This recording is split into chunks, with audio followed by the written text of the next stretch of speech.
Iran से युद्ध को लेकर मीडिया रिपोर्ट में दावा किया जा रहा है कि ईरान से नया प्रस्ताव मिलने के बाद ट्रंप ने युद्ध में लौटने का फैसला टाल दिया है। तो वहीं ट्रंप ने भी दावा कर कहा है कि ईरान समझौता करना चाहता है। ईरान के बारे में जो बात मुझे पसंद नहीं है वो ये है कि वो मुझसे तो बड़े सम्मान से बात करते हैं, फिर टेलीविजन पे जाकर कहते हैं हमने राष्ट्रपति से कोई बात ही नहीं की है। ये राष्ट्रपति ट्रंप ने अपने दिल की बात जो है कही और उन्होंने कहा कि ईरान की यही बात नहीं पसंद है कि हमसे तो अच्छे से बात करते हैं और बड़े सम्मान से बात करते हैं, लेकिन जब टेलीविजन पर जाते हैं तो कहते हैं कि हमने राष्ट्रपति से कोई बात ही नहीं की है। तो एक तरफ ट्रंप समझौते की बात कर रहे हैं, दूसरी तरफ उनके टैंकर्स रिएक्टिव हो चुके हैं। ईरान का ये कहना है कि हमारी राष्ट्रपति से कोई बातचीत हुई ही नहीं है, तो राष्ट्रपति ट्रंप का कहना है कि टेलीविजन पे कुछ और फोन पर कुछ है ईरान। तो फिलहाल ये मसला जो है अभी सुलझा नहीं है और दोनों ही देशों के बीच में समझौते को लेकर सवाल बरकरार है कि ये समझौता जो है आखिरी रूप कब लेने वाला है। ईरान से युद्ध को लेकर ट्रंप ने युद्ध में लौटने का जो फैसला है वो टाल दिया है। ट्रंप ये कह रहे हैं कि हम शांति चाहते हैं, हम पीस चाहते हैं, लेकिन ईरान की बात को लेकर ट्रंप का कहना है कि टेलीविजन पर कुछ और फोन पर कुछ ईरान है।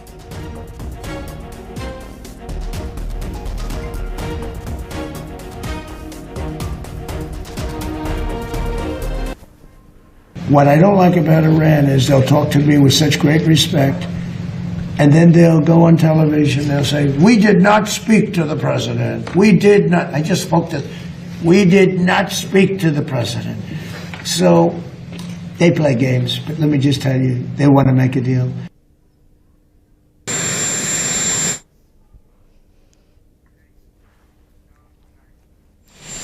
तो 28 फरवरी को शुरू हुआ ईरान के खिलाफ अमेरिकी सैन्य अभियान ऑपरेशन एपिक फ्यूरी पर फुल स्टॉप लग चुका है। आज ऑपरेशन को खत्म करने का ऐलान किया गया है। 68 दिनों तक चले इस ऑपरेशन में अमेरिका ने ईरान के सैन्य और रणनीतिक ठिकानों को निशाना बनाया है। ईरान के सुप्रीम लीडर आयतुल्लाह खामेनी की मौत भी हुई। अब अमेरिका कूटनीतिक समाधान की ओर बढ़ने के संकेत दे रहा है, जिससे क्षेत्र में तनाव कम होने की उम्मीद जताई जा रही है। तो कुल मिलाकर देखें तो अमेरिका की तरफ से तो साफ ये कहना सामने आ रहा है कि हम शांति चाहते हैं। 28 फरवरी को ये शुरू हुआ था ईरान के खिलाफ अमेरिकी सैन्य ऑपरेशन एपिक फ्यूरी, और इस पर अब फुल स्टॉप लग चुका है। ऑपरेशन को खत्म करने का ऐलान भी किया गया है। इतना ही नहीं, आपको बता दें कि 68 दिनों तक चले इस ऑपरेशन में अमेरिका ने ईरान के सैन्य और रणनीतिक ठिकानों को निशाना भी बनाया है। ईरान के सुप्रीम लीडर आयतुल्लाह खामेनी की मौत हो चुकी है। अमेरिका कूटनीतिक समाधान की ओर बढ़ने के संकेत जरूर दे रहा है, जिससे क्षेत्र में तनाव कम होने की उम्मीद अब जताई जा रही है। कुल मिलाकर अब आगे बढ़ेंगे और बात करेंगे ओमान और यूएई पर फाइटर ड्रोन और मिसाइलों से भयानक हमला हुआ है।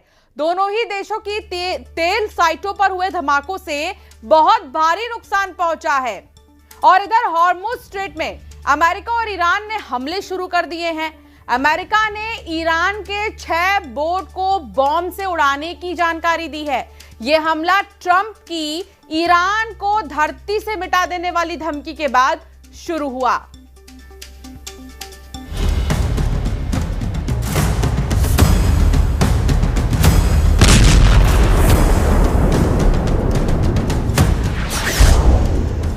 जंगी जहाज से ईरान पर हमला फाइनल।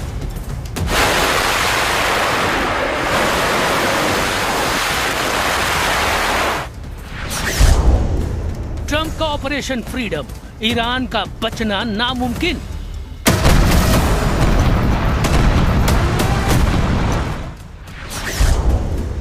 ट्रंप की धमकी, ईरान को हथियार देने वाले अब नहीं बचेंगे। ईरान के मिसाइल अलर्ट से खाड़ी में एयर इमरजेंसी।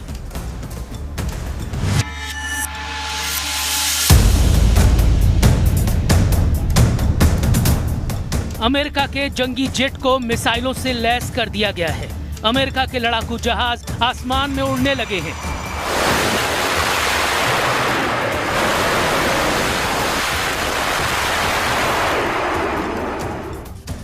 अमेरिका सबसे भयानक हमलों के लिए रेडी है, क्योंकि अब की बार ईरान ने हमलों की शुरुआत की है। ट्रंप को चैलेंज देकर ईरान ने संयुक्त अरब अमीरात को ड्रोन और मिसाइल हमलों से दहला दिया है। ईरान ने अमेरिकी नौसेना के युद्धपोत पर मिसाइल हमले का दावा तक किया है। ईरान की फार्स न्यूज एजेंसी ने बताया है कि जास्क के पास अमेरिकी नौसेना के जहाज पर 2 मिसाइलें गिरी हैं। रिपोर्ट में कहा गया है कि इस अमेरिकी युद्धपोत ने रिवॉल्यूशनरी गार्ड की चेतावनियों को नजरअंदाज कर दिया था, जिसके बाद मिसाइलों के धमाके किए गए।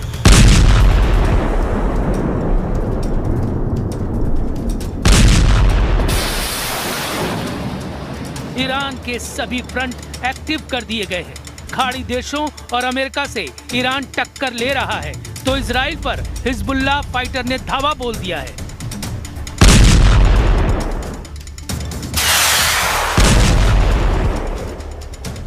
संयुक्त अरब अमीरात की फुजैराह ऑयल साइट है ये। धमाके ड्रोन बम के हैं। धुआं बारूदी धमाके के बाद क्रूड ऑयल में लगी आग से उठ रहा है। यूएई ने जानकारी दी है कि उसके एयर डिफेंस सिस्टम ईरान के ड्रोन और मिसाइलों को रोक नहीं पा रहे हैं, जबकि यूएई ने अपने सभी एयर डिफेंस सिस्टम से अंधाधुंध मिसाइलों की बौछार कर ईरान के ड्रोन तूफान को रोकने का ऑपरेशन ऑन कर रखा है, क्योंकि ईरान की मिसाइल हमलों के अलर्ट से यूएई के 7 अमीरात में सायरन बज रहा है। फुजैराह मीडिया कार्यालय ने जानकारी दी है कि ईरान के ड्रोन हमलों में ऑयल साइट पर 3 लोगों को गंभीर चोटें आई हैं। फ्लाइट रडार 24 की रिपोर्ट के मुताबिक ईरान के ड्रोन और मिसाइल हमलों के खौफ से यूएई के दुबई और शारजाह जाने वाली सभी उड़ानें फिलहाल रद्द कर दी गई हैं। ईरान के भीषण हमलों से भड़के ट्रंप ने धमकी दी है कि ईरान को धरती से मिटा दिया जाएगा। ट्रंप ने चेतावनी दी है कि अगर ईरान अमेरिकी जहाजों पर हमला करता है तो उसे धरती से मिटा दिया जाएगा। ट्रंप ने ईरान से युद्ध को मिनी वॉर बताया है। ट्रंप का दावा है कि ईरान के पास युद्ध लड़ने के लिए न नेवी बची है, न कोई जंगी हथियार। I call it a mini war because that's all they are. They don't have a navy anymore. Think of it. They had 159 ships. How many do they have left, Kelly? Out of 159, take a guess. She's very smart. 0. 159 ships. In the first 2 weeks, 159 ships. Trump जिसे mini war समझ रहे हैं, Iran ने उसे अपनी सबसे बड़ी लड़ाई बना रखा है। ईरान ने हॉर्मुज स्ट्रेट की तरफ झांकने वालों को बर्बाद कर डालने का ऑपरेशन शुरू कर दिया है। हॉर्मुज का नया नक्शा जारी कर ईरान ने पूरे इलाके में विस्फोटक लड़ाकू बोट्स की तैनाती कर दी है। ईरान के सरकारी मीडिया के मुताबिक नए नक्शे में तेहरान के सैन्य अधिकार क्षेत्र की पश्चिमी सीमा ईरान के केशम आइलैंड और यूएई के अल क्वैन के बीच खींची गई है। पूर्व की ओर ये सीमा ईरान के माउंट मुबारक और संयुक्त अरब अमीरात के फुजैराह को जोड़ने वाली रेखा तक फैली हुई है। रिवॉल्यूशनरी गार्ड्स के कमांडर यादुल्लाह चवानी ने इस रेंज में आने वाले दुश्मनों को जो धमकी दी है, उसे सुन लीजिए।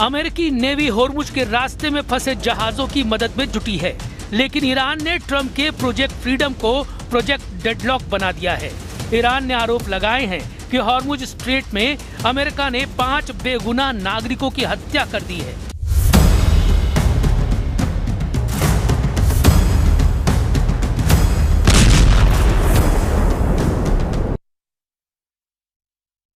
हॉर्मुज में तनाव बरकरार है।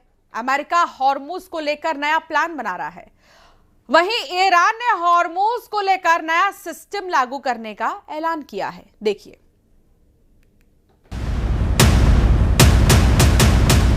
जबकि अमेरिकी एडमिरल ब्रैड कूपर ने दावा किया है कि हॉर्मुज में रिवॉल्यूशनरी गार्ड के 6 जहाजों को तबाह कर दिया गया है। अमेरिका ने उन बोट्स को निशाना बनाने का दावा किया जो तेल गलियारे में जहाजों पर हमले कर रही थी। मतलब हॉर्मुज में वॉर टेम्पर हाई है। इसे देखते हुए ईरान अपने सीक्रेट हथियारों को इस्तेमाल के सिग्नल दे रहा है। ईरान ने आत्मघाती ड्रोन अराश 2 से लंबी दूरी तक हमलों का बंदोबस्त कर लिया है। अराश ड्रोन की रेंज में सभी खाड़ी देश के साथ इजराइल भी आता है। अराश 2 ड्रोन एक कार से भी लॉन्च किया जा सकता है। ये हाई मैग्नेटिक वेव पैदा नहीं करते, इसलिए इन्हें ढूंढना मुश्किल होता है।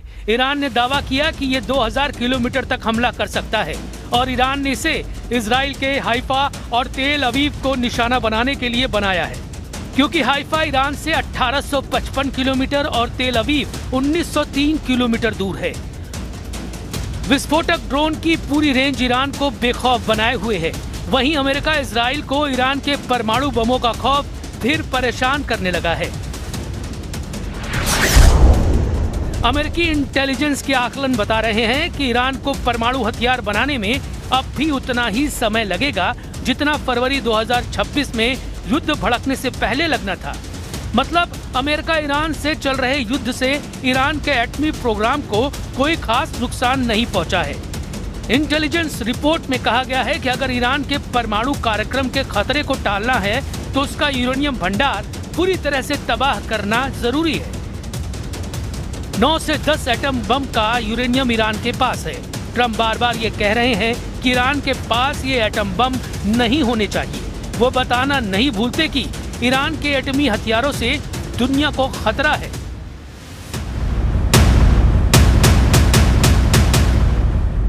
They have no radar, they have no nothing. They have no leaders, actually. The leaders happen to be gone also. But can't let them have a nuclear weapon, or you'd have problems like nobody would believe.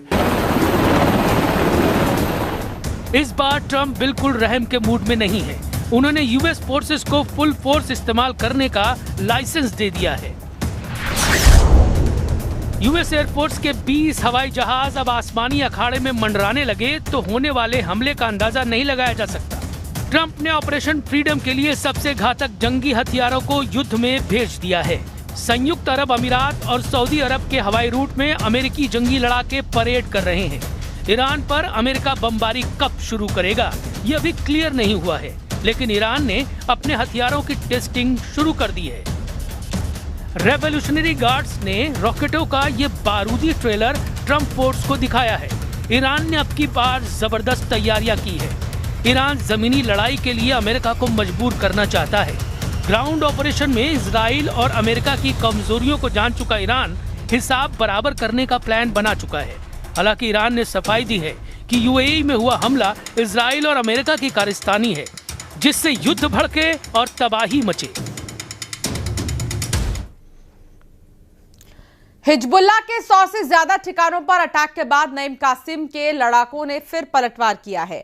दक्षिणी Lebanon में Israel की सेना, उसकी गाड़ी और तोपखानों पर drone हमलों का दावा है। इन हमलों के बाद आईडीएफ ने दक्षिणी लेबनान में ग्राउंड के साथ एयर ऑपरेशन लॉन्च कर दिया है।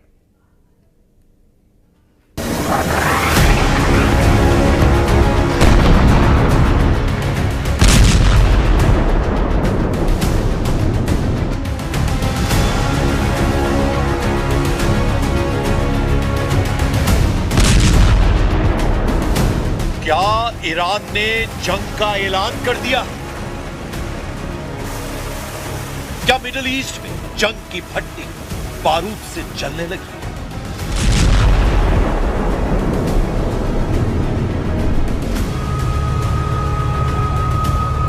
यूएई में तबाही का ट्रेलर दिखाकर क्या तेहरान ने इजराइल में तबाही का टाइम फिक्स कर दिया?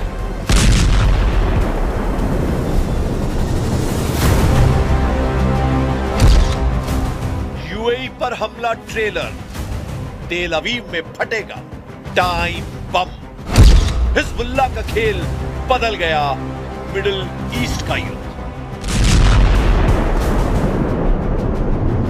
लेबनान में 24 घंटे में 40 बम फटे। इजराइल ने दावा किया कि उसने एक साथ हिजबुल्लाह के 40 ठिकानों को तबाह कर दिया।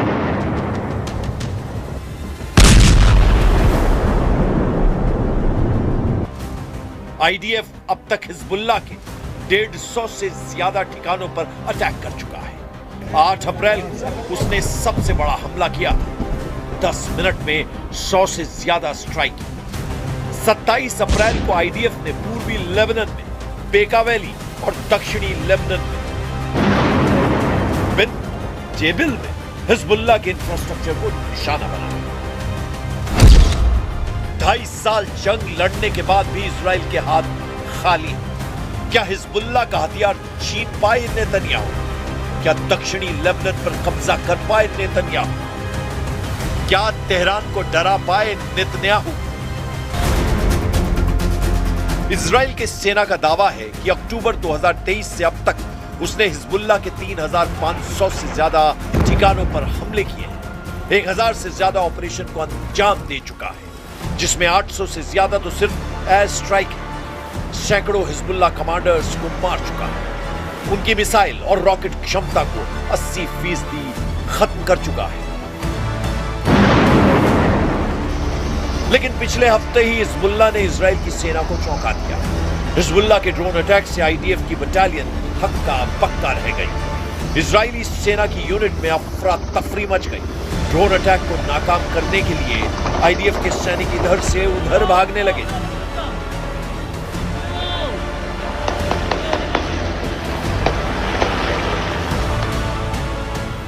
तो क्या नेतन्याहू यूएस ईरान तनाव के बीच अपने लिए वक्त खरीद रहे हैं? हॉर्मुज की उलझन के बीच हिजबुल्लाह को खत्म करने की स्क्रिप्ट लिख चुके हैं? और क्या तेहरान ने नेतन्याहू का मिशन फेल कर दिया? आईडीएफ हिजबुल्लाह के खिलाफ अपना सबसे बड़ा ऑपरेशन लॉन्च करे, इससे पहले ही ईरान ने अमेरिका को हॉर्मुज में सबसे करारी शिकस्त दे दी है।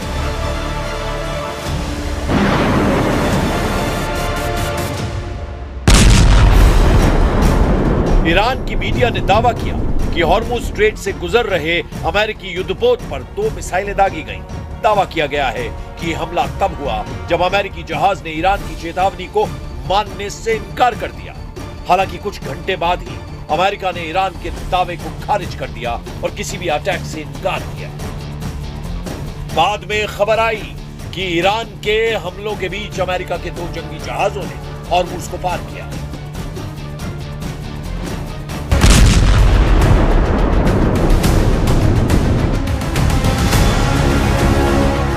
अब ईरान दावा कर रहा है कि उसने अमेरिका को जवाब देने के लिए सबसे खतरनाक मिसाइल तैयार कर ली है। ईरान के एक सांसद ने दावा किया कि उनके पास एक ऐसी मिसाइल है जो लॉन्च होते ही 80 बम में बदल जाएगी। मतलब ऐसी मिसाइल जिसके वॉरहेड 80 हिस्सों में डिवाइड हो सकती है। ईरान के सांसद ने दावा किया कि अगर 1.5 टन वॉरहेड वाली 16 सेजल मिसाइल एक साथ दागी तो उनका प्रभाव परमाणु बम के बराबर होगा। तो ईरान की यह चेतावनी किसे है? तेहरान की सेजल मिसाइल कहां गिरेगी? परमाणु बम के बराबर तबाही किस शहर में होगी? क्या यह मिसाइल इजराइल की राजधानी यरूशलेम में फटेगी? क्या पहले की ही तरह तेहरान फिर इस मिसाइल से तेल अवीव को टारगेट करेगा ताकि इजराइल को सबसे बड़ी चोट दे सके? या इजराइल के सबसे बड़े बंदर वाले शहर हाइफा में फटेगा? या रिशॉन लेजियन या पेटा टिकवा को टारगेट कर इजराइल को तबाह कर देगा? तेहरान से इजराइल के शहरों की दूरी करीब 1900 किलोमीटर है और ईरान के जिस सेजल मिसाइल का जिक्र किया उसकी रेंज 2000 से 2500 किलोमीटर है। इसमें 500 से 1500 किलो तक वॉरहेड फिट किया जा सकता है। इसकी रफ्तार 13 मैक यानी 16,000 किलोमीटर प्रति घंटा है। חזקה מאי פעם, וישראל תמיד חייבת להיות הרבה יותר חזקה מהאויבים שלנו. ולכן אני דוגל בשני עקרונות, התעצמות ועצמאות. ביחס להתעצמות, אנחנו רוכשים 2 טייסות של מטוסים חדישים, F-35 ו-F-15IA. तो क्या नेतन्याहू पहले ही जानते हैं कि वो हिजबुल्लाह के खिलाफ जितना तेज ऑपरेशन करेंगे तेहरान से उतनी ही जल्दी हमला होगा? इजराइल हमेशा जवाब देता है और जोरदार देता है।